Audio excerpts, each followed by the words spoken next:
आप देख रहे हैं मेरे पीछे ये तस्वीर है जो ये मकान पूरी तरीके से दिल्ली दंगे में जल चुका था। अब यहाँ पर सफाई का काम जारी है और जो दिल्ली वक्फ बोर्ड ने जिम्मेदारी ली है कि जो भी मकान जले हैं, टूटे फूटे हैं, हम उनकी मरम्मत का काम करेंगे और इसी तरह मस्जिद का भी मरम्मत का काम करेंगे। तो अब यहाँ पे मरम्मत का काम जारी है। ये शिव विहार का इलाका है, गली नंबर 5 फेज़ 6 में। तो ये भाई का घर है, यहाँ पहुँचे थे तो देखिए पूरी तरीके से मकान में आग लगाई गई है। सब कुछ इनका बर्बाद हो गया है, जो कुछ भी था बेड वगैरह कुछ भी नहीं बचा है, सब राख में ढेर हो गया है। ये भाई हैं, इनका मकान था, इनके अब्बू का बहुत पहले इंतकाल हो गया था। तो हम इनसे जानना चाहेंगे, जब दंगाई यहाँ पर आए थे तो आप यहाँ पर थे? जी मैं नहीं था, मेरी माँ और बहन फंसी हुई थी सर यहाँ पे। अच्छा, यहाँ पे जी। तो कैसे आपको मालूम चला कि ये मेरे घर में आग लग गई? फ़ोन से पता लगा, मेरी माँ से मैंने फ़ोन करा तो उन्होंने कही बेटा गेट तोड़ दिया है और अंदर घुस गए हैं वो लोग और आग लगाने जा रहे हैं। तो नीचे ही रहते थे आप लोग? नहीं, ऊपर रहते थे। जी जी। तो अम्मी और बहन ऊपर थी? जी जी जी। तो फिर कैसे भागी वहाँ से? तो फिर सर वो जब आग लगा दी नीचे तो ऊपर जब धुआं होने लगा ज़्यादा तो वो जब छत पे चली गई, छत पे भी धुआं होने लगा तो पीछे पड़ोसी का घर एक बंद पड़ा था उसमें कूद गई, जब बची उसमें वो। अच्छा जी। तो आपकी बहन ये आप थी उस वक्त यहाँ पर? हैं? हाँ थी मैं इस वक्त। तो कैसे भागी थी?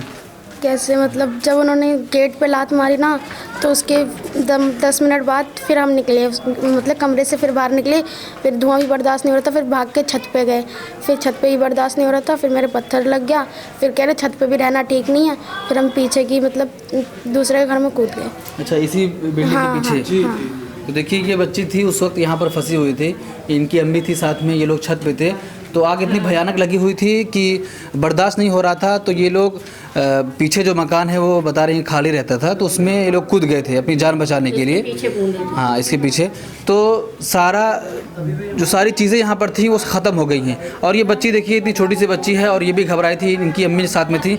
भाई बड़े हैं वो यहाँ नहीं थे, लेकिन उनको फ़ोन से बताया गया कि घर में दंगाई घुस गए हैं, आग लगा दिए हैं और सब कुछ जल गया। हम लोग से अपनी जान बचाकर भागने की कोशिश कर रहे हैं। तो आप पुलिस वालों को फ़ोन किए थे कि हमारे घर में आग लग गई, दंगाई घुस गए? जी सर मैंने नहीं किया था, किसी को फ़ोन नहीं किया? पुलिस को नहीं किया था फ़ोन। मैं अगले दिन 26 तारीख को सुबह मुझे पता लगा मिलिट्री वाले पुलिया पे आ गए हैं तो बता रहे जो फंसे लोग हैं उन्हें निकालवा के ला रहे हैं। तो मैं पुलिया पे आया, मैंने 2-4 पुलिस वालों के साथ लिया जब अपनी माँ बहन को निकालने आया था। 26 तारीख को? जी जी 26 सुबह 5:30 बजे निकाल के तुरंत ही ले गए, फिर नहीं आए 4-6 दिन, फिर बिल्कुल नहीं आए यहाँ से बिहार। तो यहाँ पर आग कब लगी थी, किस तारीख? आग 25 तारीख को शाम को लगाई 7:30-8 बजे टाइम। अच्छा, 25 तारीख। जी जी जी जी।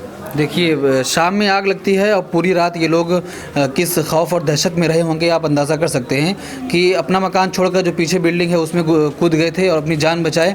और उसके बाद इनके जो बड़े लड़के हैं वो सुबह दूसरी तारीख को आते हैं, जब मालूम चलता है कि मिलिट्री यहाँ पर आ गई है तो उनके ज़रिए से ये लोग यहाँ अंदर आते हैं और अपनी फैमिली को बचा कर ले जाते हैं, जो कि मुस्तफ़ाबाद जो ईदगाह है वहाँ पर ठहरे हुए हैं। अब बता रहे हैं 4-5 दिन बाद हम यहाँ पर पहुँचे और फिर देखें कि हमारे घर की हालत कैसे कर दी गई है।